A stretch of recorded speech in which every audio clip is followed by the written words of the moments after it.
en l'air voilà. Egguma foofu mais daal sama xel teewoon na daal sur certaines choses. Sur le dos de qui le deal? Sur le dos de qui? Non, dos de personne. C'est essayer de couper la poire en deux pour qu'il y ait un verdict d'apaisement. Que tout le monde s'y retrouve. Mais vous savez, il y a des coalitions qui disent également nous ne voulons pas d'apaisement. Dites le droit et uniquement le droit. voilà ci ñuy wax sax que bëgguñu apaisement gis nañu déjà ñoo xamante ne ñu ngi woote ci ay mobilisation te confirmation amagul vous pensez que c'est bien de commencer yee fitna ci loo xamante ne xëy na xamaguñ njeexital bi lan lay doon.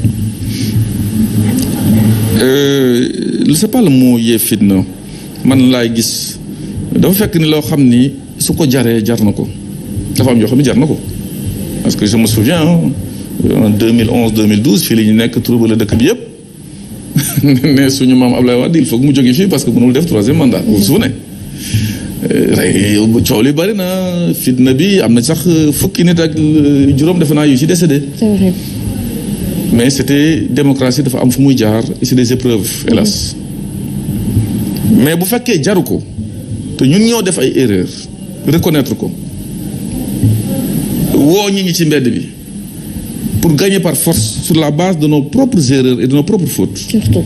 Man je suis contre de faire sortir qui que ce soit pour xeex ci mbedd bi rayante yee fitna. C'est à ce moment-là que je parle de yee fitna. Ah oui, parce qu'il faut quand même être logique dans la vie. On gagne, on perd, mais on assume. Et on assume.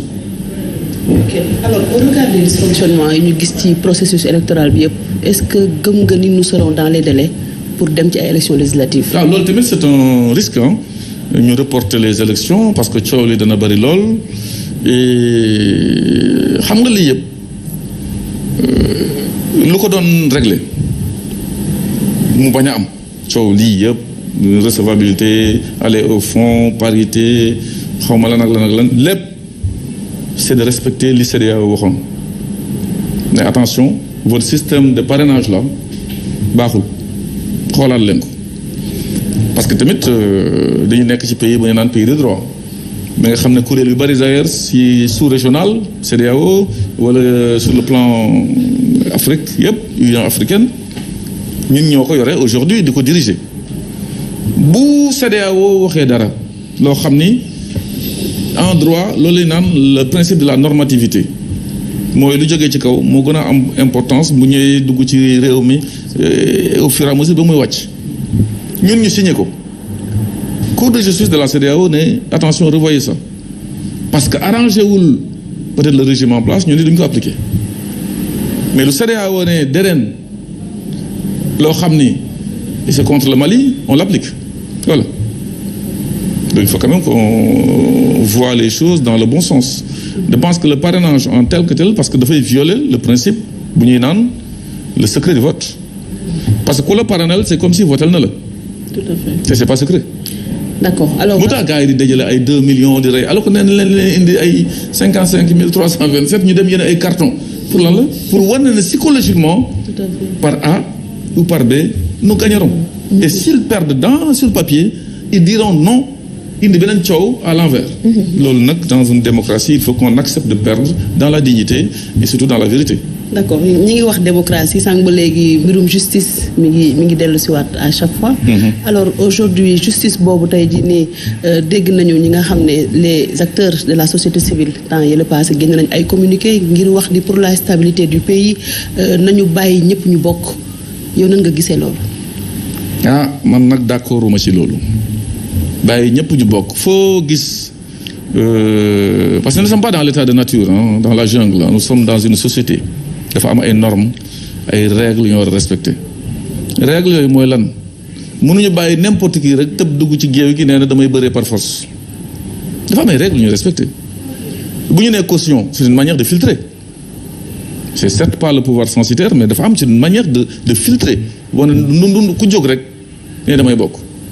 Parce que bu ñu dindee filtre yëpp même le code électoral les histoires d'inéligibilité ay peines yu nekk sa kaw wala dindi la ci code électoral bi parce que da nga def ay choses yoo xam ni le code électoral l'a prévu mais ñëpp bokk donc c'est pas ça on a filtré mais on a mal filtré loolu tamit on doit bien filtrer donc man contre ma mu am ay filtres mais na nekk ay filtres yoo xam ni du indi coow yi yëpp ak affaire yu mel nii et vous voyez l'histoire de nombre de parrains góor ak jigéen parité ay nu mu tudd ay irrecevabilité yu dul jeex yoo xam ne nit day rëcc fii ñu recommencer waat le même procès sur le parrainage parce que c'est vrai que rëcc na ko fii mais ils vont recommencer le procès dans quelques jours. D'accord yàgg nañu wax itam réforme ci secteur justice mais itam conseil constitutionnel tamit daanaka ñi ut réew mi ñëpp bu ñu ñëwee.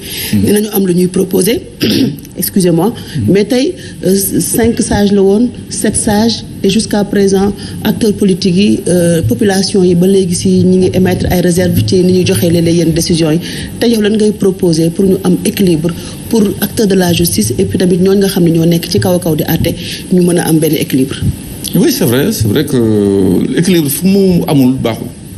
Il faut que dans toute chose que nous soyons des hommes de mesure ou des femmes de mesure équilibrés dans tout ce que nous faisons réforme de la justice comme ni nga ko waxee ñëpp ñi ngi koy demander sur certaines choses parce que bu fekkee ni kii di nekk ci jongante bi moo namee ñi fa nekk xel sax day tey même bu gagné xel day tey il faut que ñu trouver quand même une voie médiane buy wane ni effectivement ces choses-là soient plus possibles dans ce pays. cette sage yi nan leen mën a voter nan leen mën a tabbee parce que problème bari na yaa ngi koy wax sànq ku la abal bët léeg-léeg fu ko neex rek ngay xool parce que mbir mi yëfu nit la nan la ñu mën a def à l'avenir pour que wax dëgg yàlla ñooñu du ñu nekk dans le besoin waxuñu ni dañ leen di corrompre et tout mais ñu xool yeneen anam yi leen di tabbee nga xam ne du nekk directement le président de la République. non je ne dis pas qu'ils sont corrompus mais nit bañ mën na la bañ corrompre sax mais fu sa intérêt nekk nga jël décision dans ce sens-là. Tout à fait. Parce que intérêt mi ngi fépp na noble parce que boo génnee sa kër dem à droite tu as intérêt à aller à droite parce que sa oto peut-être à droite la nekk. c'est un intérêt noble. mais bu fekkee intérêt bi la beneen affaire la ci ginnaaw c'est ça loolu moo tax may naan il faut être juste un homme ou une femme de mesure dans tout ce qu'on fait. maître bu ñu gisee présentement ni situation bi demee sànq également Khady mi ngi la koy laaj ci la coalition Yewwi Askan Wi bi woote une marche nationale pour wax ci situation politique bu dëkk bi nu ñu la déggee comme si bu fekkee ne dañu koy def pour seen coobare yee fitna la est-ce qu'on n'a pas l'impression que ne souteniroo coalition Yewwi Askan Wi ci xeex bi mu bëgg a xeex pour que ñu valider listam bi nga xam ne dañu jàpp ne encore une fois dañ leen bëgg a beddi te bii yoon nag trop c'est trop parce que bu ñu sukkandikoo ci communiqué bi génn demba gis nga man bu may sot dama koy teg ci lu loo xam ne mën naa ko défendre raisonnement bi ma fi jox léegi par rapport à tout ce que vous savez nga je sais vous êtes journaliste moi je suis un acteur politique et un homme de droit te defe naa Sénégal yi ku ma mësul gis tamit dégg nga ma par rapport aux positions que je prends duma ci ñaaw mukk jamais bu ñu toogee ba ñun ñoo tooñ wala ñoo def erreur wala ñoo def faute je reviens dessus pour vous dire que j'assume c'est ça la grandeur surtout avec des gens yoo xam ne nee nañu ce sont des érudits en matière électorale comme ñun sama grand Khalifa Sall def nañu ay erreurs te d'ailleurs depuis bés boobu ngeen gis sa waaye disparaître complètement de la circulation je ne sais pas pourquoi ku def dara kay da ngay ñëw expliquer ñi c'est vrai que je suis dans Yewwi Askan Wi mais pourquoi je vais soutenir loo xam ni xam nga ni foncièrement suba ñu vaar ma. vaar bi ngay daw. man du man kenn ma vaar. d'accord. loolu je l'assure dama koy bañ chaque fois dama koy bañ. ça a le mérite d'être clair. parce que il faut être constant dans des logiques. bul dëggu ci ay circonstances toogal ci logique lu logique nga ne lii moo logique luy dëgg nga wax ko. dee fa buy dem dëgg bi di dem bàyyi la fa. mais bu fekkee ne selon les circonstances da ngay sot di wax li la neex ça pose problème. Regardez mon frère Barthélémy Diaz ba mu ñëwee devant le ministère de l'Intérieur ak coow li ba bouton yi naaw